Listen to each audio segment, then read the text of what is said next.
I'm Rob. I'm John. And this is the Mint One podcast, where we talk all things NFTs and the rise of blockchain gaming. All that's on anyone's lips at the moment is Ethereum's Merge. It's just 2 weeks away. What does it mean to Ethereum, your holdings, and to the chain's future?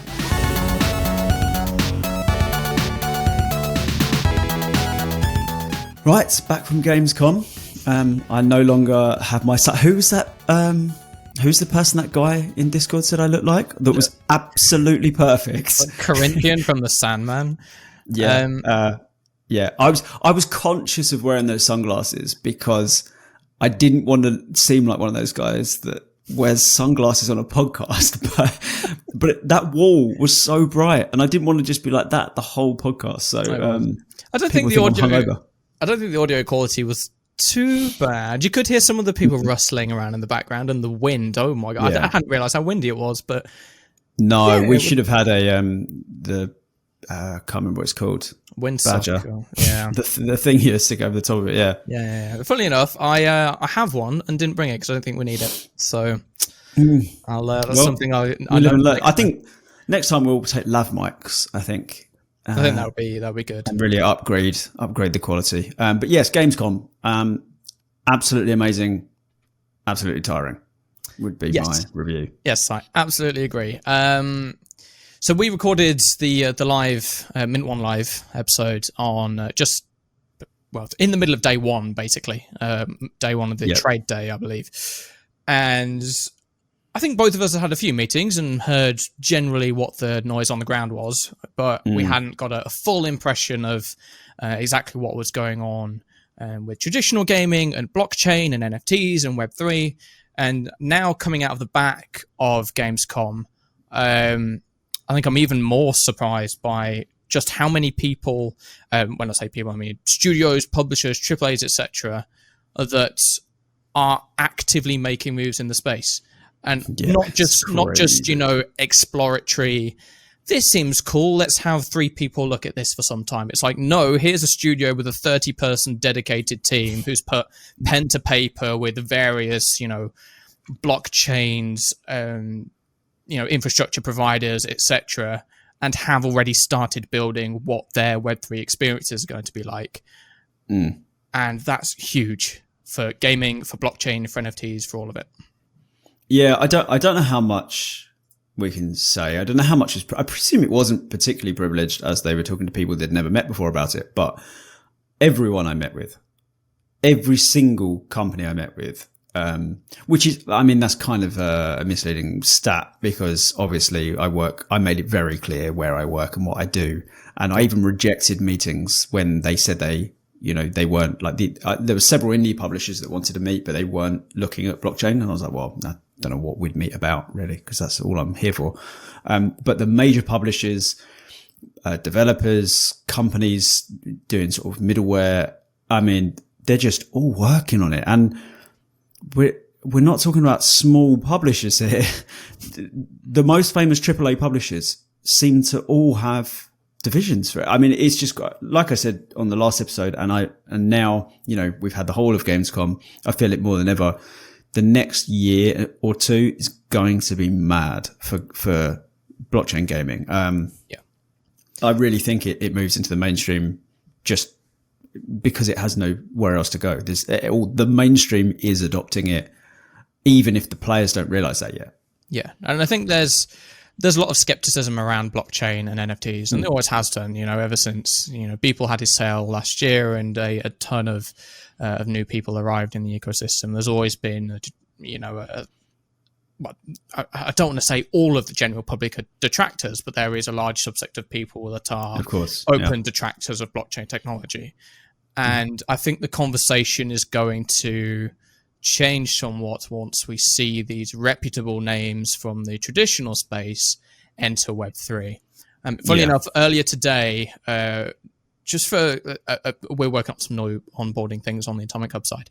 I was rewatching some bits of the Line Goes Up video from January of this year, and I'll be very interested to see a couple of months down the line when we get to January 2023 how much of that video kind of still applies to the space in general. Because I think a lot of it had brought some very legitimate concerns and some very good points, but also talked a lot about how, you know, a lot of the people in the space aren't really trustworthy, and there's a lot of grifters and a lot of speculators.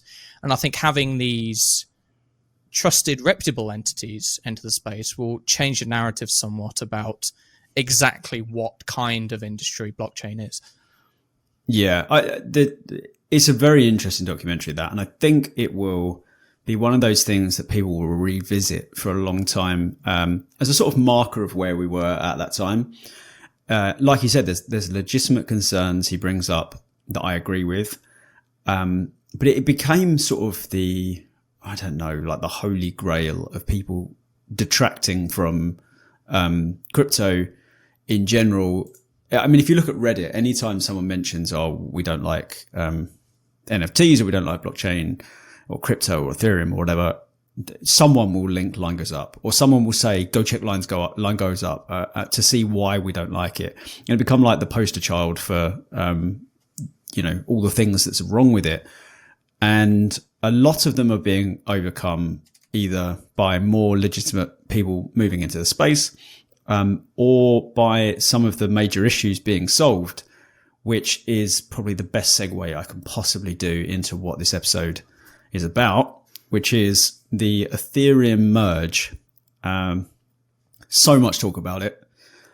I heard someone refer to it as the biggest event in crypto's history. Probably true. I was trying to think of something that was bigger. I mean, you could probably find something that's had more long-term impact. I mean, maybe if you're really splitting hairs, you could say Satoshi's white paper, you know, something like that. Yeah. But I think since crypto existed, it certainly is one of the biggest, if not the biggest event. And it's quite complicated. I had to spend a little bit of time. Like, neither John nor I, for the listeners, I'm not speaking to some random third person that's on this call. Neither John nor I are experts. Neither of us. You don't code, do you? No, I don't. Not really, anyway. No, I don't really. I am sort of learning Solidity on the side, just so I know more about it. But I'm very entry level, and I don't really know much about the tech. Token Gamer is a network validator, a block producer for Wax, so I do have some knowledge of that side of things. But I'm far from an expert. I did have to write a educational piece on Wax's EVM, which taught me a lot about, that's the Ethereum virtual machine, which taught me a lot. But I'm not an expert. John's not an expert, but we have researched it to a level where we can, you know, explain what's happening, why it's interesting, why it's important. And if we get anything wrong, please correct us and we will put notes in the description. But I think I have a fairly good grasp on it, although it's as deep as you want it to be. That's the problem. Pretty much. I mean, if you've seen any of the conversations on Twitter, the Merge, there's an awful lot of speculation, and to be quite honest, we won't know a lot of the outcomes until the merge happens. So, yeah, from a headline point of view, the Ethereum Merge is set to happen on September the 15th, which is 2 weeks exactly from the date that this podcast is being recorded. What's happening? What is the merge? It is Ethereum moving from proof of work to proof of stake. Now, a quick overview on proof of work. That's the consensus mechanism that Bitcoin is built on, and Ethereum up to this point. It's where basically a load of nodes compete to solve cryptographic sums first, and then that's how kind of transactions are pushed to the blockchain. But of course, with loads of machines competing to answer the same or to get the answer to the same sum, there's a lot of wasted energy. It takes a lot of time, and this is where a lot of people's concerns about these massive farms of massive computer farms generating Bitcoin and Ethereum, etc. come from. It's because of this proof of work mechanism. And now we're transferring to proof of stake, which is where you have basically a load of elected validators who basically pay a fee and then have their machinery. And there's more of instead of the machines competing against one another, there's basically an agreement between them that, okay, you will do this transaction, this one will do this transaction, this one will do this transaction. So what that effectively does is now, because the machines are working in unity rather than fighting one another, transactions happen a lot more quickly. There's far less electricity being used, so it's a lot more environmentally friendly. And I mean, yeah, that's the overview. And on the face of it, that's nothing but a good thing. And just as an overview from my point of view, I think the merge is going to be a very good thing for Ethereum. Yes. But depending on who you talk to, they have you can find very different opinions on the effect this will have, what exactly will happen to ETH as a chain, what will happen to the NFTs, what will happen to layer 2s. So I think we can kind of break down what we know of what will happen on Ethereum because of the merge. Yeah, so I looked at criticisms because to me it seemed almost unambiguously positive to move from proof of work to proof of stake. There are a lot of benefits. The environmental impact is the flagship one. So Ethereum believes that the reduction in energy consumption by getting rid of mining completely and securing the network by proof of stake will be a reduction of energy consumption by 99.95%, which is crazy. There was already people arguing for how the Ethereum's proof of work consensus was justifiable, even though it was high energy for what it does. There's tens, if not hundreds of billions of dollars of financial assets and Ethereum itself, the token itself, moving through that network. And if you compare that to major banks and their carbon footprint, blah, blah, blah, blah, blah. So this removes that completely. It also will make Ethereum ESG compliant, which a lot of major ESG is environmental, social, and governance. And it's essentially like a list of outlines for making sure that your company is a lot of things, but the thing we're interested in is the environmental impact, to make sure you don't have too big a carbon footprint. And now that's a very important thing to be compliant with for major companies, particularly companies on the stock exchange. I think they have to be ESG compliant, or it's certainly something that you should be seen to be working on. And I didn't realize this, but by Ethereum becoming ESG compliant, it's not only great because it douses a number of polar bears that were on fire, but it also makes the network more attractive to these big corporations who may have not been able to interact with it because it wasn't ESG compliant, and probably because the heat it was getting from that was a bit of a pun, I didn't mean that. The heat it was getting from outside of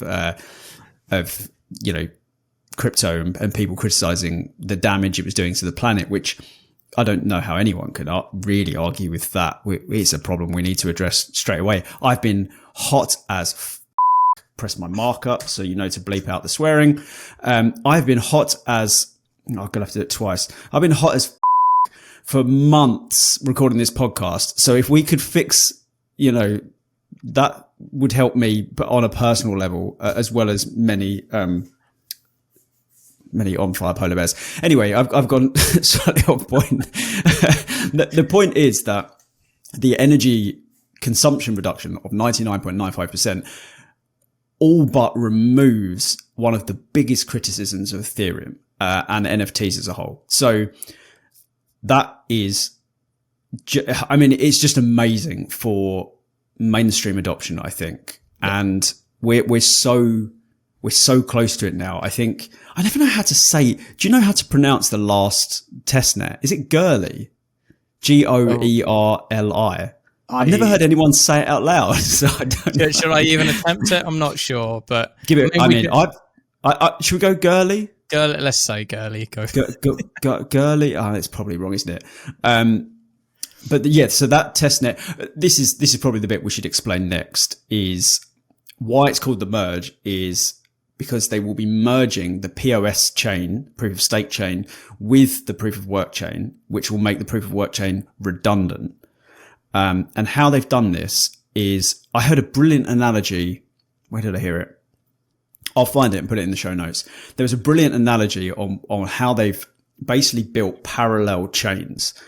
And they've been working on these chains for nearly 2 years. And the analogy was, it's like Ethereum was a car that's driving down a motorway and it's using a petrol engine, and they want to switch to electric.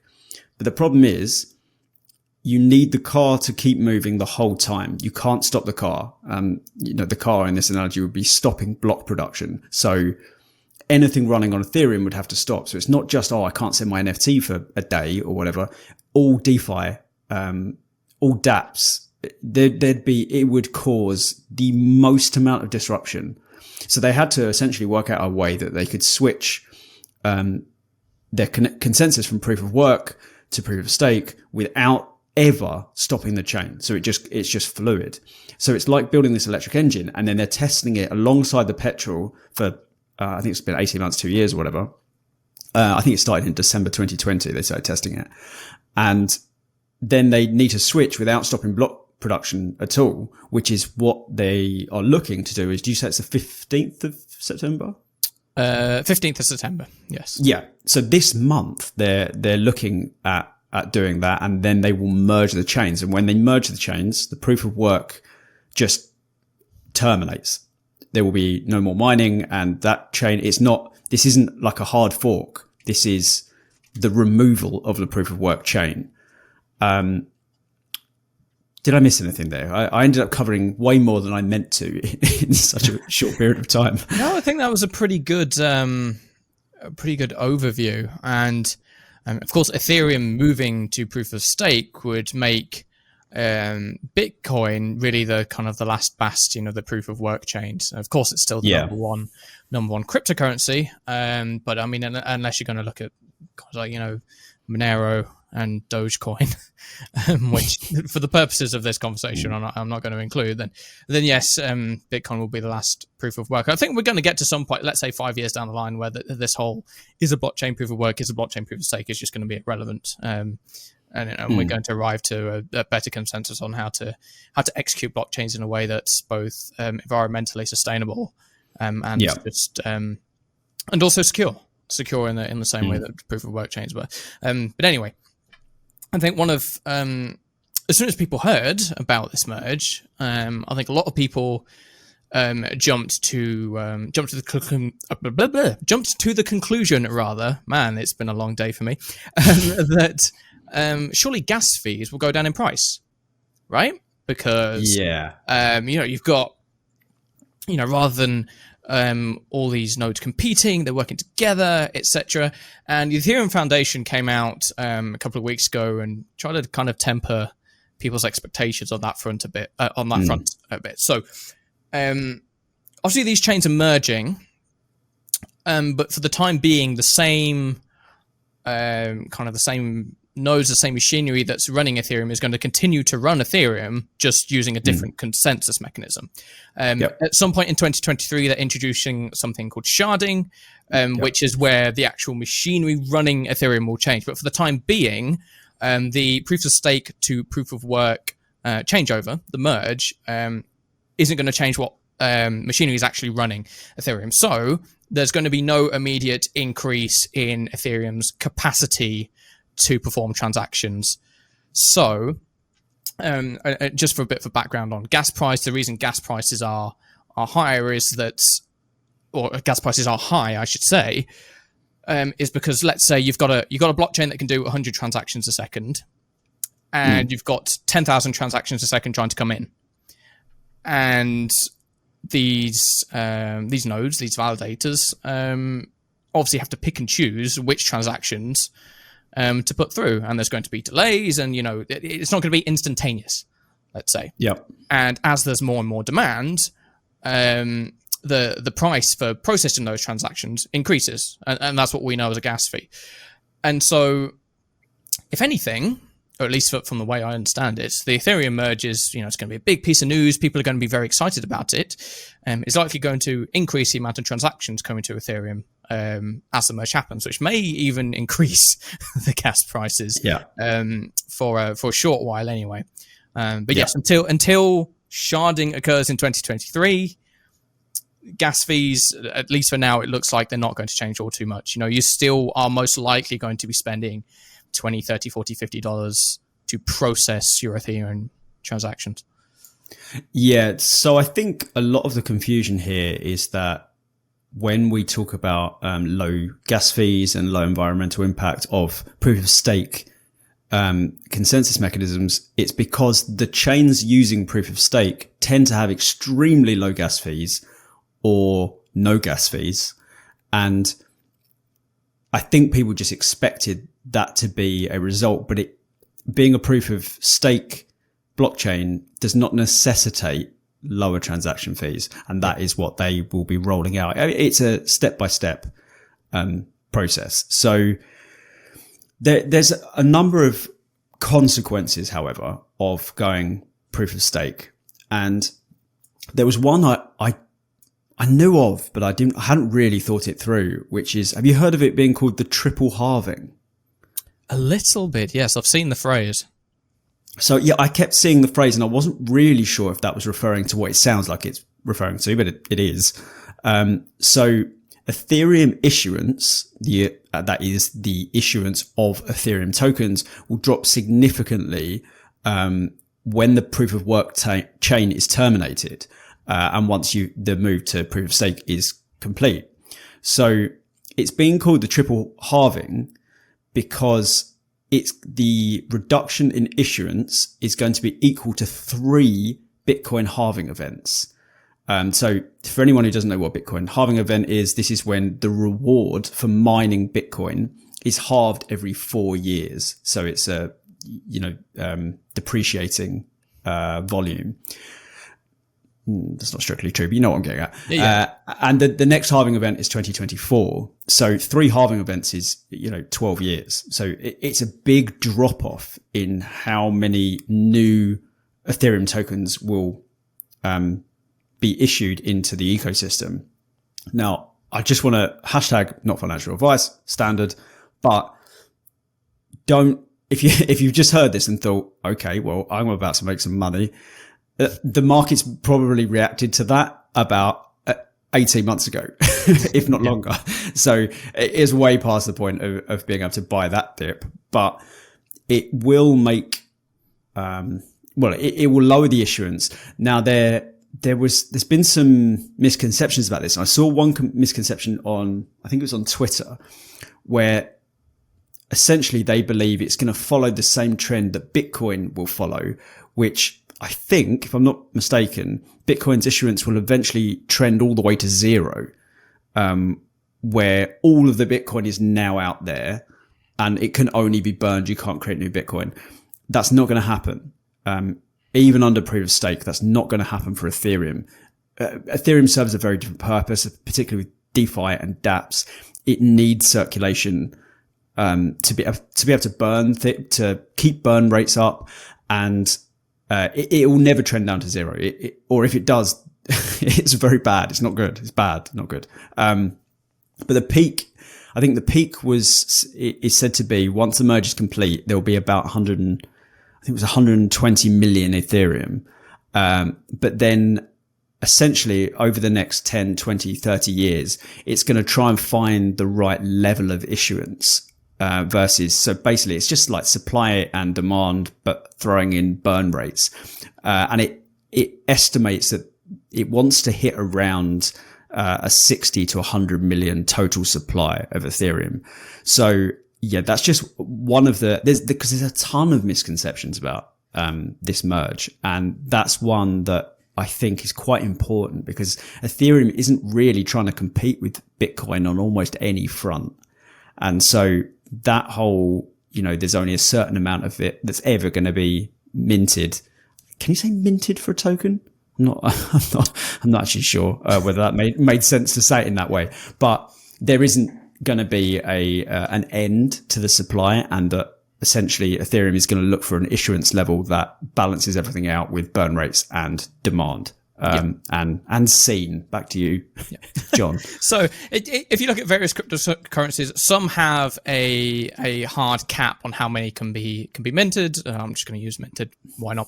And some don't. For example, Bitcoin does have a hard limit on its supply. I think BNB does as well, XRP, Cardano, etc. But Ethereum doesn't. So as you said, they can. It's circulating supply is very important, and they can make sure that they're always, or the rewards are given in a way to ensure that a circulating supply is always feasible on Ethereum, let's say. But you mentioned there obviously the kind of the pricing in of the some of the technical aspects of the merge, and that's something I want to touch on. So currently Ethereum is just over $1,500 per ETH. And many people have been wondering, will the price go up? Will the price go down? What's going to happen to Ethereum as a cryptocurrency? And of course, it's mostly speculators who want to know that. And just to preface, I have no idea. And anybody who does tell you they definitely know what's going to happen is lying to you. But it's tricky to say. I put a tweet out earlier this week saying something along the lines of, if the merge isn't priced in, then the current price of ETH looks very attractive. It's quite low. It's dipped recently. That's not to say I've bought any ETH recently, because I haven't. But moving ahead into a proof of work future for ETH, it seems attractive to me, at least. Again, not financial advice. But with all the speculation about what exactly will happen when the merge comes around, who knows? Who knows just how priced in the merge is? There's some people that still think that the merge is going to end up in some kind of unintentional hard fork, or any number of things have been speculated on and raised by the community and Twitter threads. I don't understand. Do you understand that? Just an aside, why they think it's going to? If I'm going to be brutally honest, no, I'm not. Well, no, nor do I. I have a rough.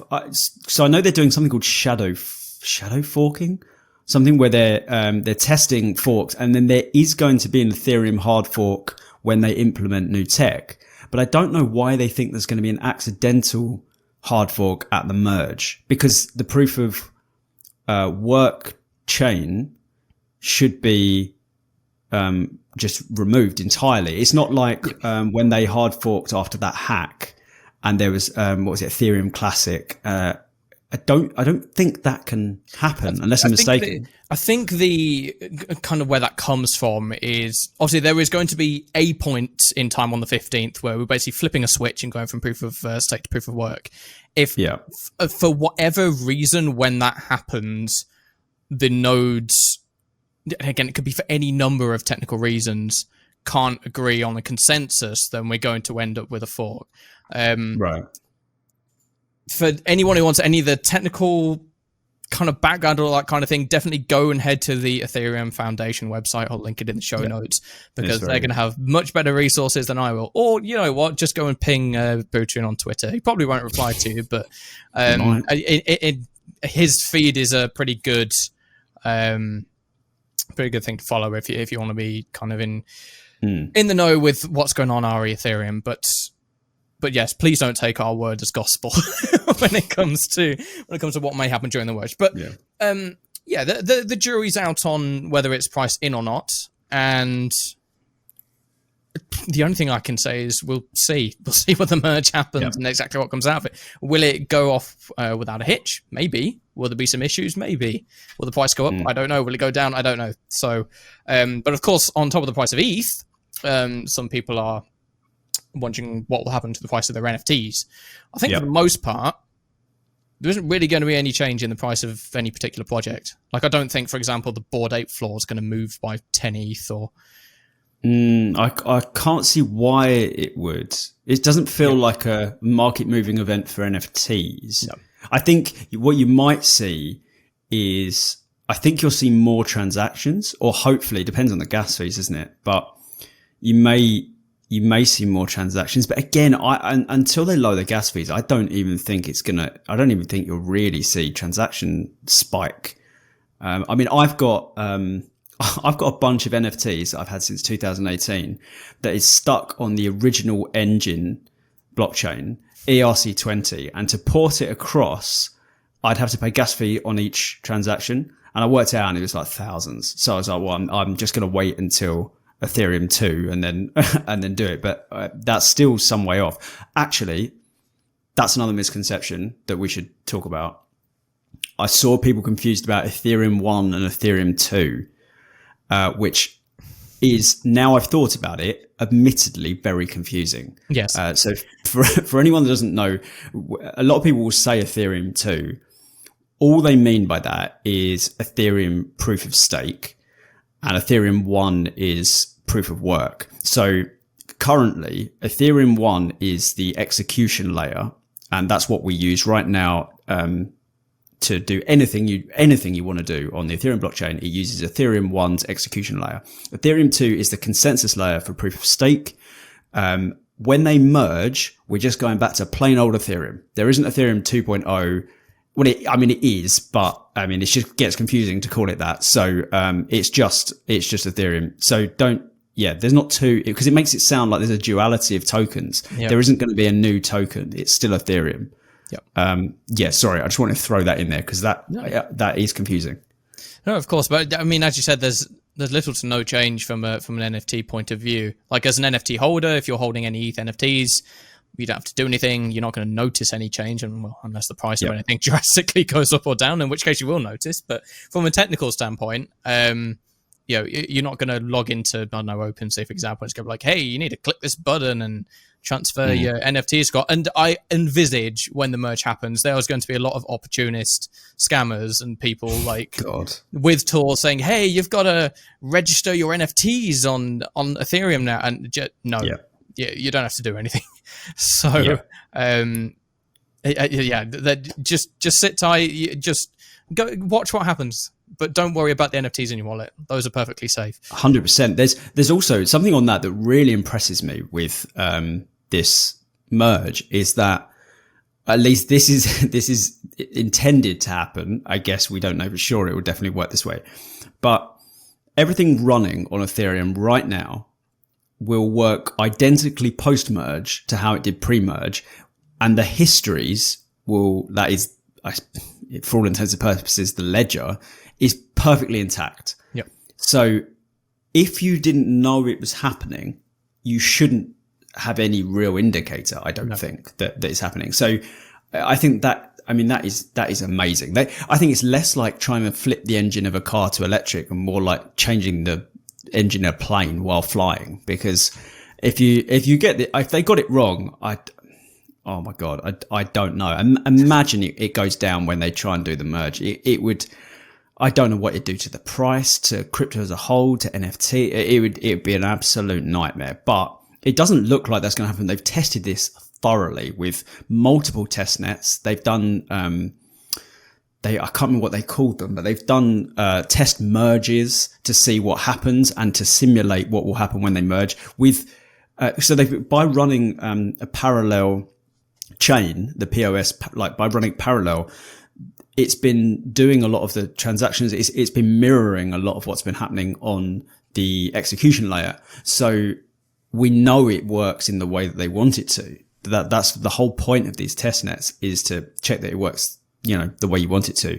Yeah. Obviously there can be unforeseen stuff, particularly in such a new industry, but it looks great. And one of the ways they've mitigated the risk, because if you just moved it in one go from original Ethereum to proof of stake, it would be extremely risky.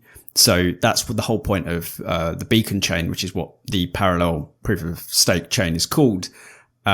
So it served, what purpose it served? It serves the purpose of validators being able to stake enough ETH to have it up and running once you switch over. They've thought about things that we don't even know is a problem. Yeah. So hopefully we see a smooth transition. And I fail to see many downsides to this merge. I think as much as the Ethereum Foundation, everyone working on the merge can do, they've explored as many possibilities and as many edge cases for how this could in any way go wrong, and have tried to test for it. So fingers crossed, come the 15th, everything will go swimmingly. But speaking of ETH going to proof of work, this of course brings us on to what's going to happen to the layer 2 solutions.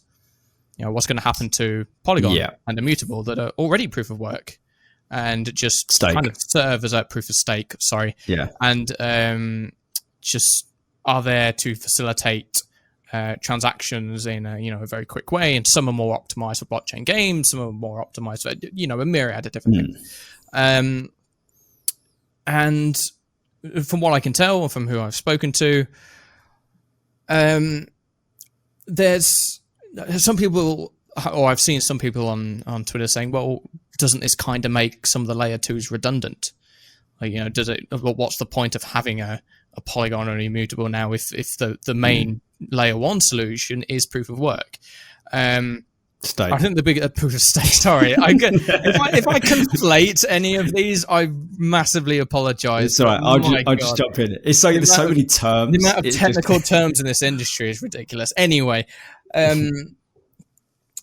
because as we previously mentioned, when the merge happens, gas prices aren't really going to change because the underlying machinery running the chain is not changing.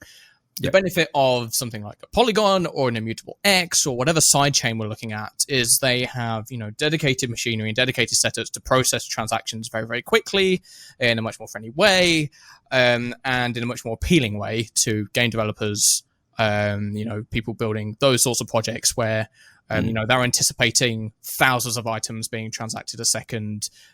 So from that point of view, Polygon, immutable, etc., they still have a use case. That I don't feel like there's going to be a massive drop in price for the coins behind those chains, or a massive loss of interest in Polygon or immutable X.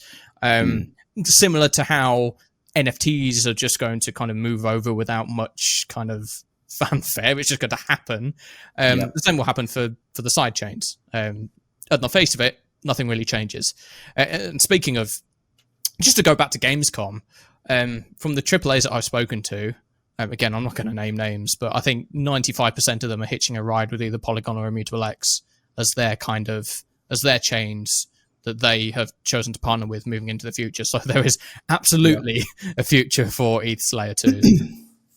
Yeah, absolutely. And I think, particularly so gaming is, as you know, but sometimes I get a little bit conflicted about, we're having a conversation and I remember that I want to say things to listeners, but then it sounds like I'm trying to educate you, which I'm not.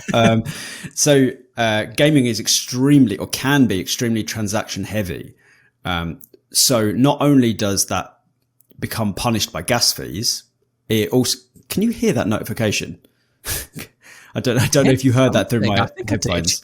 I'm going to have to shut Outlook because Gamescom emails are coming in like every 5 seconds. Sorry. So where was I? Not only are games transaction heavy, but they it can impact in a number of ways. So by being transaction heavy, gas fees are way worse because you have to do more transactions, you have to pay more gas fees, and it's just untenable on Ethereum Layer 1 right now.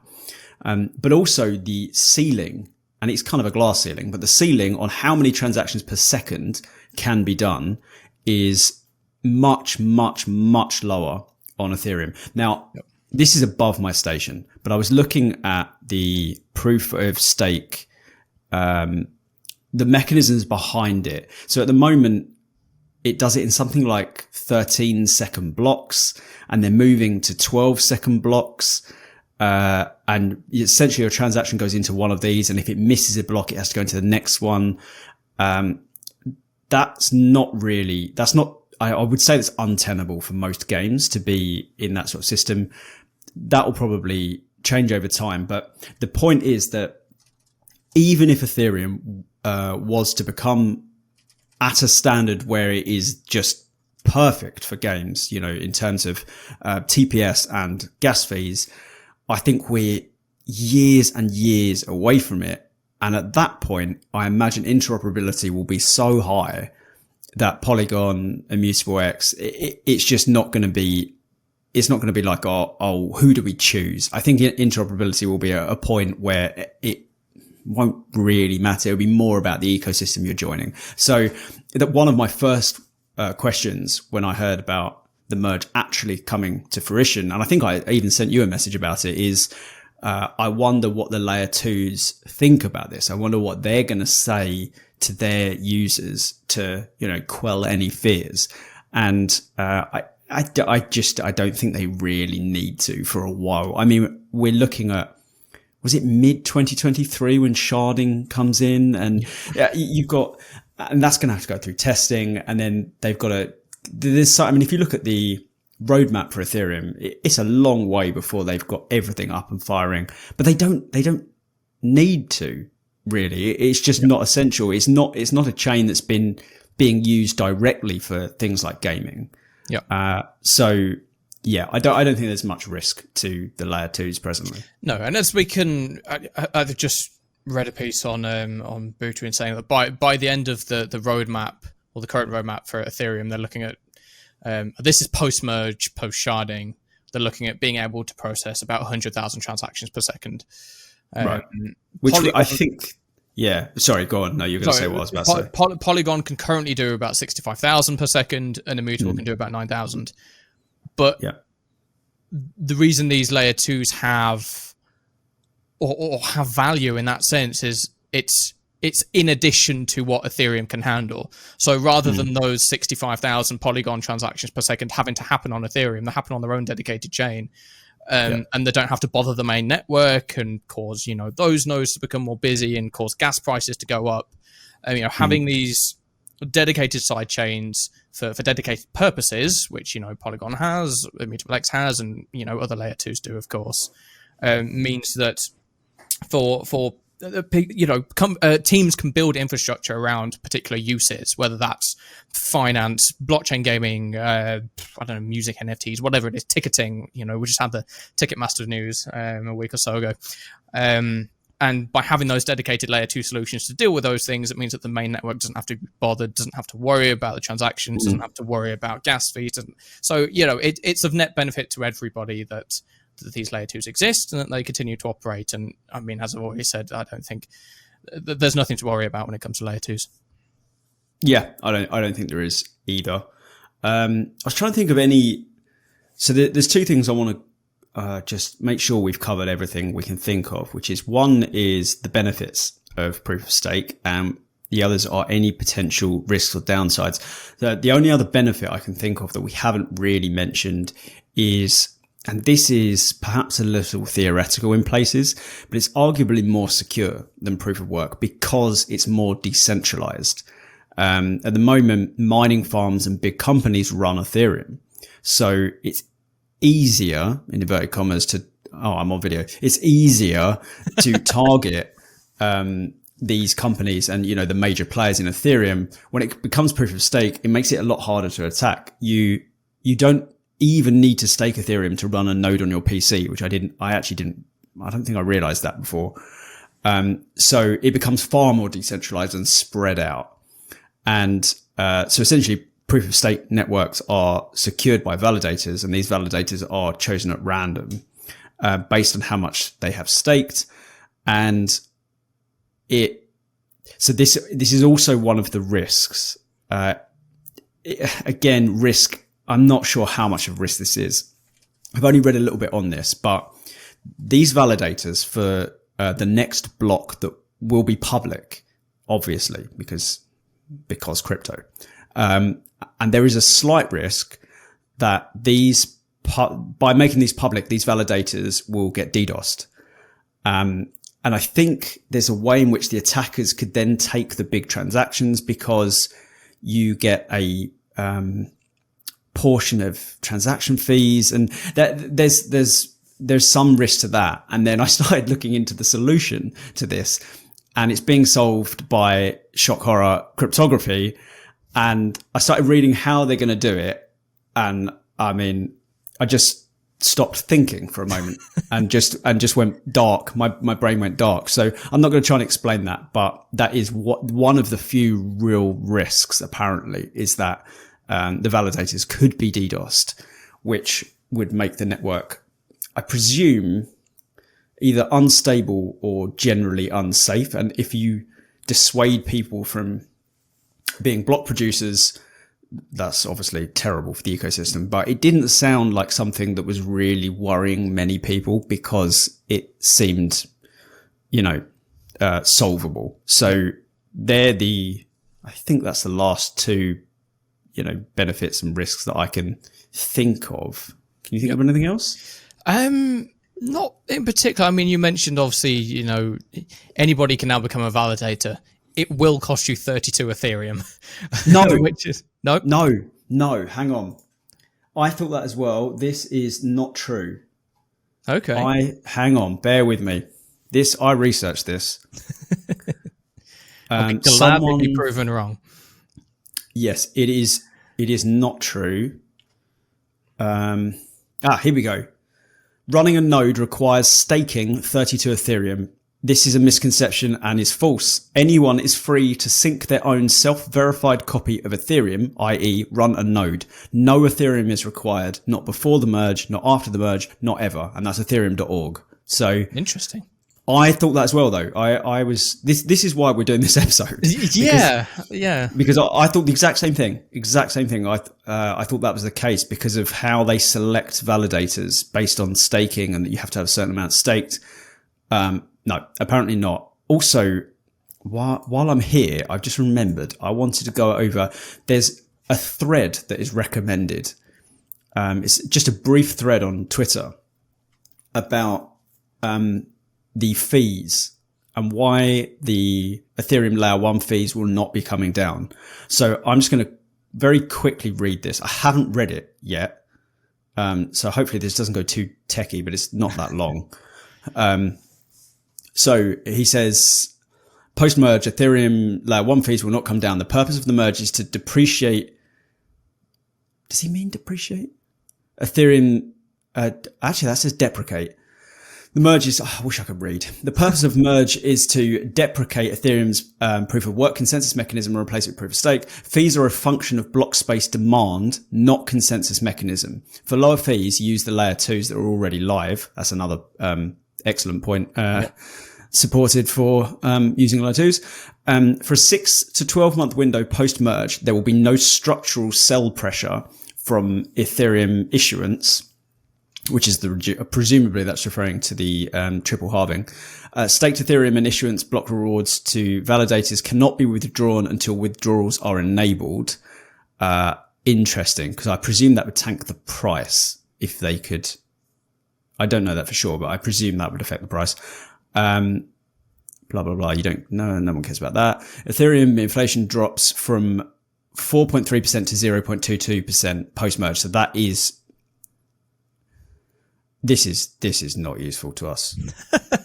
I've just got back to the fees, and I mean we can link this, but this goes deep into the maths behind this. So you know what? Forget it. I think when it comes to any kind of technical knowledge, Ari, how blockchains work, how consensus mechanisms work, how how the underlying technology below NFTs, Web3, this is stuff that you need to seriously be a dedicated programmer in the Web3 space to even understand. Well, it's like it's coding, it's mathematics, and it's cryptography, which is kind of mathematics. Yep. So we'll link the maths behind why gas fees aren't going down. But essentially, that is someone who works within the Ethereum ecosystem. He's someone of note, and he's just we're echoing what he said essentially, which is that. Just because you're moving from proof of work to proof of stake consensus mechanism doesn't mean it's going to affect the gas fees. It won't. Yeah. But it's something that's on the roadmap for Ethereum, which is good. Yeah. What I'll do in the show notes is I'll link to the developer documentation for proof of stake on Ethereum, which, I mean, I've just got it open. I'm scrolling through it at the moment. It's there's a lot of it. That's for sure. Oh my God. It's so impressive. That's all I just keep thinking. Like, I wish I was smart enough to be able to really get into the nitty gritty of the tech behind this, but I mean, it's incredible. Yeah, no, it's incredible for sure. But I think from the point of view of me and you and our understanding and what we've gone through in this episode, the merge is, or should be, unequivocally a good thing for Ethereum and a good thing for NFTs as a whole. Hopefully. It's, as you say, it's going to make Ethereum more secure. It's going to make it much less energy intensive and better for scaling. And with all the interest that's coming into Web3 off the back of Gamescom, similar events like it, and I mean, not just even the games industry. I said earlier, Ticketmaster have now entered Web3, and it seems like every other week or so we're hearing of another kind of household name entering the space. Yeah, who's doing loyalty rewards? Is it Starbucks? I believe it's Starbucks, yes. And there's quite a few of them exploring it. Yeah, some of them are doing that, which, it's all good news. Yeah, so I mean, what does the merge mean for the future? It means better. It means better things. It means more security. It means more transactions, more scaling. It means the industry isn't being as harmful to the planet. On that note, I wonder if anything will ever happen to Bitcoin in that respect. I wonder if who knows? Well, mining will eventually fizzle out. Eventually, we're talking a long time down the line. Yeah, sure, but I think Ethereum was probably the bigger problem. Yeah. I've got one more massive, amazing benefit of this. Sure. Do you want it? Are you ready? Yeah, Are you ready for it? It's off the wall. This is an off the wall benefit that someone mentioned to me a couple of weeks ago, and I've not forgotten. The market is going to be flooded with GPUs. High-end gaming GPUs. So gamers who have been, I don't know if anyone knows this, but they've been really struggling to get graphics cards because the bloody miners are just chowing down on them to make money. Yeah. So now that mining is going to be defunct on Ethereum, a lot of these mining farms set up for Ethereum, I guess they could move to Bitcoin. I'm not sure how similar or different it is, but the likelihood is a lot of them are going to be selling off en masse GPUs. So if you're looking for a cheap graphics card upgrade, now's the time.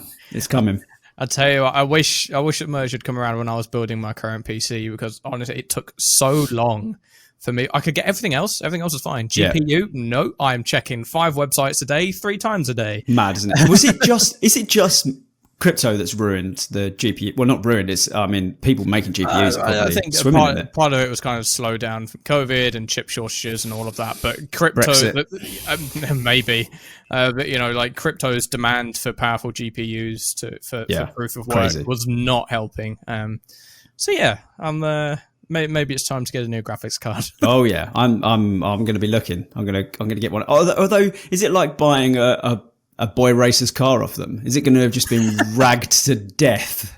Its fans are going to be like screaming every time you turn it on. I mean, I imagine a lot of these GPUs have been like running full pelt, overclocked to an inch of their lives for 2 years, 3 years. Yeah. So, who knows? But in any case, you'll be able to hop on eBay and maybe pick up a deal. So, yeah, dual SLI. Let's do it. Oh, absolutely. But yeah, I think that wraps up our chat on the Ethereum merge. I don't think there's much else for us to go to. I mean, it's one of those topics that is so technical that I think if you want to explore more, there's certainly resources that we can give you to let you dive deeper on the ETH merge. And if you're excited in the technical side of that, then we can obviously point you in that direction.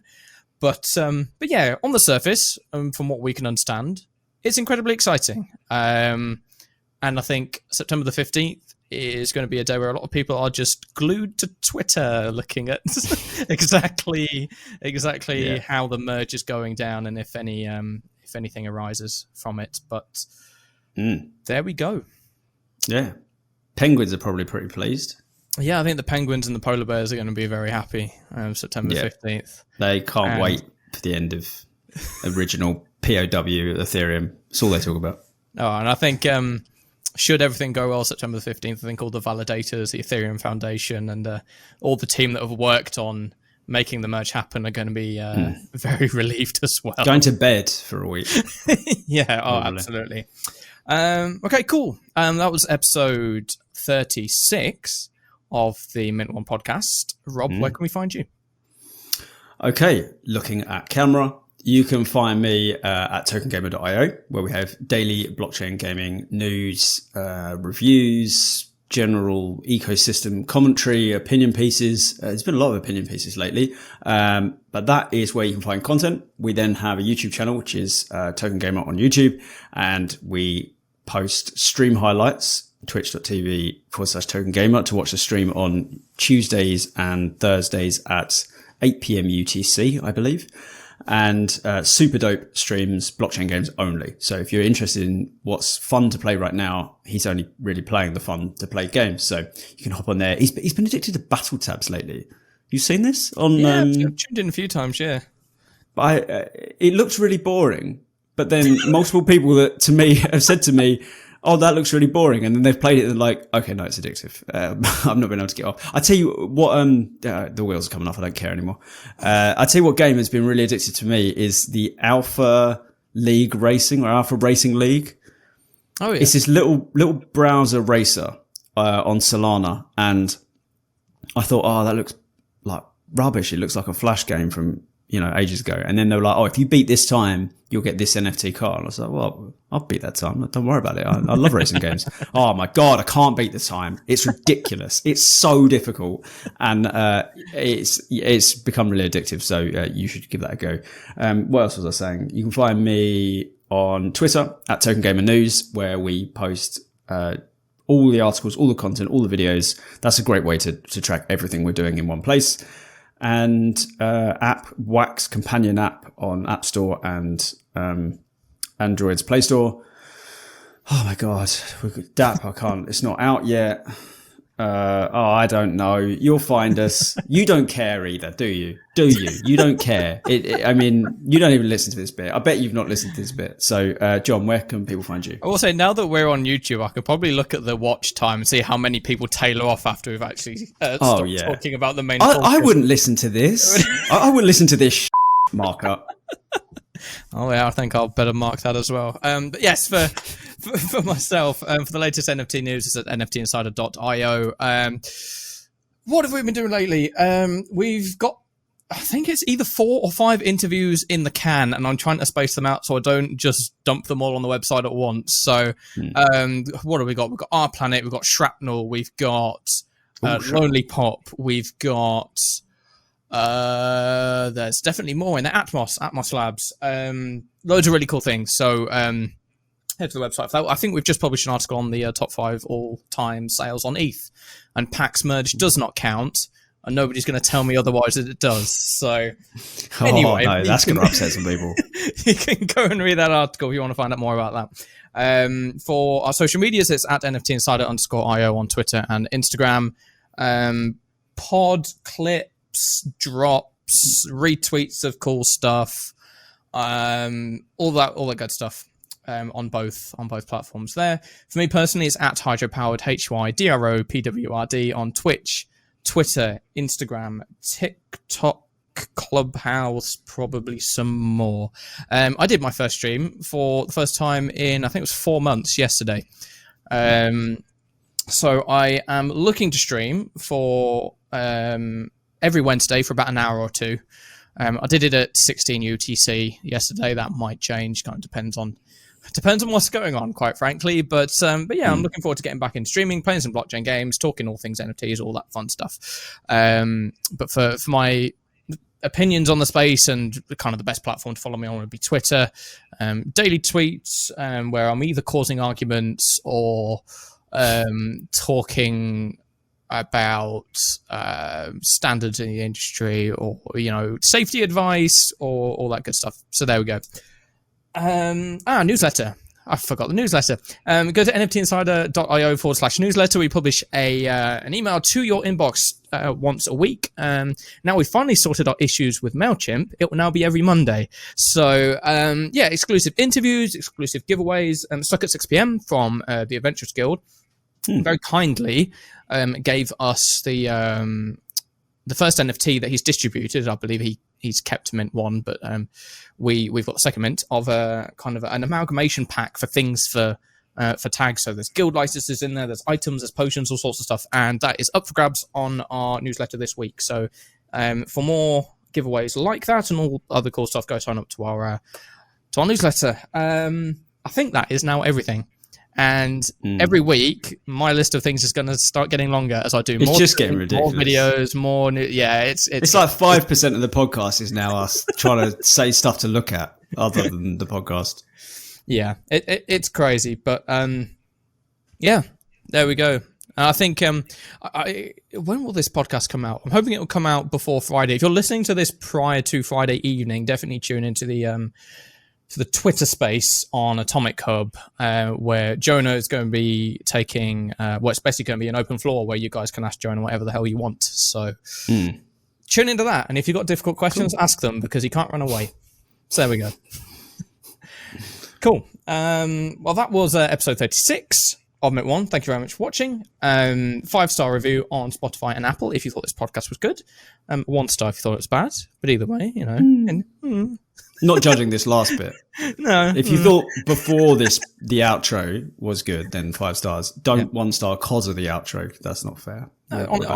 Honest feedback's always appreciated. And of course, our Discords are great for that as well. The Empty Insider Token Game. Because Discords.